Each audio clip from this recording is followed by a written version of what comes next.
આજે તમે આમ જુઓ ને, ધનસુખલાલ વધતા જાય છે, મનસુખલાલ ઘટતા જાય છે. ધનસુખલાલ વધતા જાય છે, મનસુખલાલ ઘટતા જાય છે, અને શાંતિલાલ તો હાવ અદૃશ્ય થઈ ગયા છે. ધન વધતું જાય છે, મનનું સુખ ઘટતું જાય છે, ધનનું સુખ વધતું જાય, એટલે ધનસુખલાલ વધતા જાય.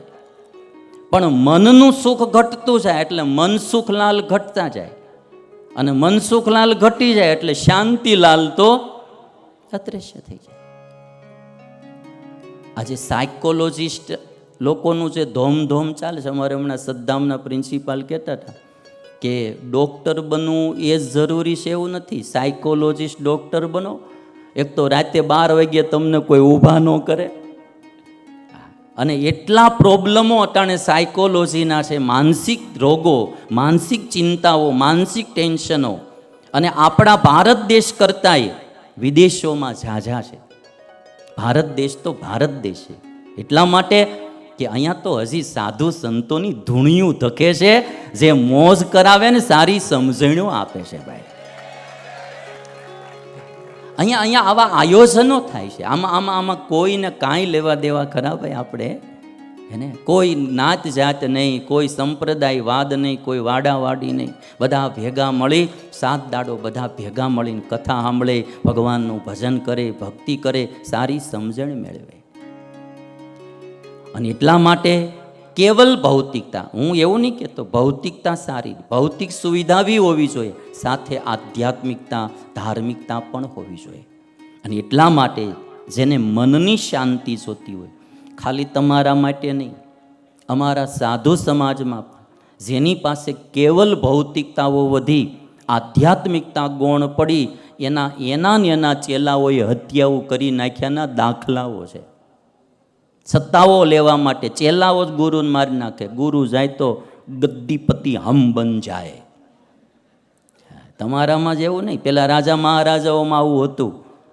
ગાદીઓ બહુ ખતરનાક, તમારે નથી હારું. હા, હોય તો એમ્બ્રોડરી મશીને હોય ભલે ને ગગો જાય. ઓલી ગાદી માટે કેવલ ભૌતિકતા જો વધી, આધ્યાત્મિકતા ઘટી, તો જરૂર સમાજ દુઃખિત થાય. એ વાત બહુ પાકી છે, 100% પાકી છે. હા, પછી હું એમ તો ન કહું કે 101%, 100માં બધું આવી જ જાય. પછી 101 કેવું? એને 100માં વિશ્વાસ નથી એટલે 101% કે. ઘણા તમે પાછા એમ કે 110% હું આવી શીખે. ભાઈ 10% કહેવાની જરૂર જ નથી. તારી દાને જ સારી હોય ને તું એમ કહી દે કે 100% હું આવીશ એટલે આવવાનું જ હોય, પણ પૂરો 100 ઉપર કંઈ હોય જ નહીં. તું હવે 110% કહીશ, કાલે ઓલો કે હું 120% આવીશ, ઓલો કે હું 130% આવીશ, પછી વળી 200 જાહે, 200% આવીશ, વળી કોક પછી કે 210% આવીશ. હોય એ પૂરું જ થઈ જાય, પછી કહેવાનું હોય જ નહીં. અને એટલા માટે કથા વાર્તા સાંભળવાનું અંગ રાખો. આજે ભૂમિકા છે એટલે પછી કાલેથી તમને હું બધી સારી વાતો બીજી બી કરીશ, પણ ભૂમિકા કથા સારી સાંભળવી જોઈએ. અને તમારે બધાએ દાદે દેવો પડશે હારો, બરાબર?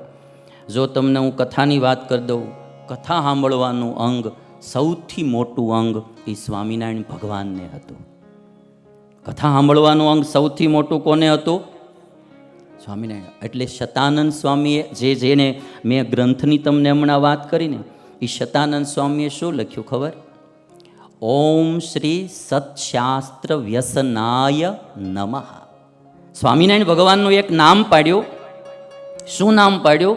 સત્શાસ્ત્ર વ્યસનાય નમઃ. સ્વામિનારાયણ ભગવાનને એક વ્યસન હતું. શેનું? તો કે સત્શાસ્ત્રની કથા સાંભળવાનું. સ્વામિનારાયણ ભગવાન આખા દિવસમાં સત્શાસ્ત્રની કથા સાંભળ્યા વિના દિવસ જવા દેતા નહીં. એટલે મેં તો સત્સંગી જીવન છે શતાનંદ સ્વામીએ લખ્યું, એમાં શતાનંદ સ્વામીએ એવું લખ્યું કે સ્વામિનારાયણ ભગવાને પોતે 1 વર્ષ સુધી મહાભારતની કથા સાંભળી, 7 મહિના સુધી વાલ્મીકી રામાયણની કથા સ્વામિનારાયણ ભગવાને સાંભળી, ઉપનિષદની કથા સાંભળી. કોઈ એવું શાસ્ત્ર બાકી નહીં રહેવા દીધું કે સ્વામિનારાયણ ભગવાને એની કથા ન સાંભળી હોય. અને કથા સાંભળતા તો કેવી સાંભળતા.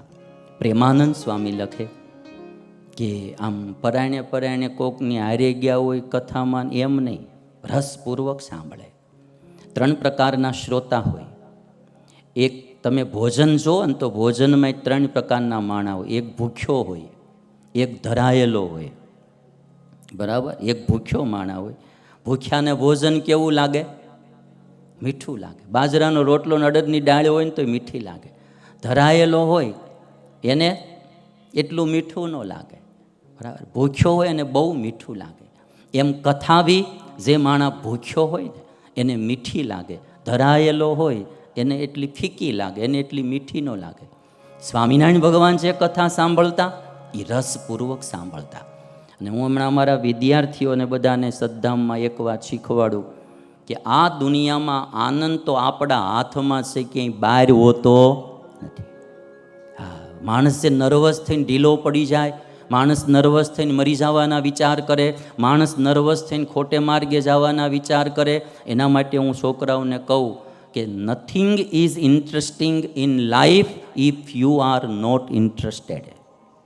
Nothing is interesting in life if you are not interested. જો તમને ક્યાંય રસ નથી તો જિંદગીમાં કાંઈ પણ રસપ્રદ નથી. જિંદગીમાં કોઈ પણ ચીજ રસપ્રદ નથી જો તમને ક્યાંય રસ નથી. અને જો તમને રસ છે તો આખી દુનિયા રસપ્રદ છે ભાઈ.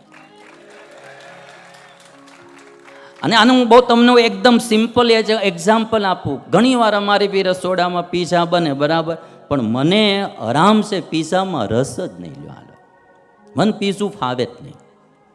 આપણે દાળ ભાત ખાઈ લઈ, રોટલી ખાઈ લઈ, બાકી આપણને પીઝું. આ અમારી નવી પેઢી જે આવી, અમારામાં 3 જનરેશન. હું બાલસ્વામી, નિર્ગુણ સ્વામી, અમે 50 ઉપરના છે, 55 વર્ષવાળા. અમારે સર્વમંગળ સ્વામીની 35 વર્ષની રેન્જ છે. પછી અમારા સુનયન સ્વામીની બધા આવ્યા છે, એ 22-25 વર્ષની બધી રેન્જ છે. એટલે એ બધી પીઝા સમોસા લાવી આપણે ખીચડી કઢીને રોટલી શાક જ દાબતા. આ બનાવે ક્યારેક, પણ આપણને એમાં રસ જ ન પડે. રસ ન પડે એટલે જિંદગીમાં કોઈ દી એમ મન થાય, પીઝા જોઈને એમ થાય જ નહીં, ઓહો આજ તો જામો પડી જાય, બરાબર. અને તમને આ તો ઘરના છો એટલે આજે આ વખતે કથા મજા બહુ આવશે. ઘરના છે ને આપણે, એટલે અમારે નિર્ગુણ સ્વામીને ભજીયા બહુ ભાવે. એનો દેહ જે ટેક્યો છે ને એ ભજીયા હાથું જ ટેક્યો છે. એને બીજી વાસના છે નહીં કાંઈ. જેથી ભજીયામાંથી વાસના તૂટી જાય ને એટલી દામમાં વૈયા જાય, બરાબર. એટલે એને ભજીયામાં બહુ રસ. એની સામે મારું તમે જો, મને સેજે ભજીયામાં રસ નહીં. આ બધા ભેગા બેઠા છે એટલે વાત કરો, એકલો નથી કરતો તમને. કારણ કે તમે તો ન જાણતા હો મને શું રસ છે, આવડાને જ ખબર હોય ને. 24 કલાક ભેગા, આપણને રસ જ નહીં. તો ભજીયું બનતું હોય, ભજીયું તળાતું હોય તો આપણને મોઢામાં પાણી આવે કે એમ વિચાર આવે ખાલો આજે મજા આવી જાય, આ તે કંઈ નહીં. શું કરવા? આપણને એમાં રસ નથી.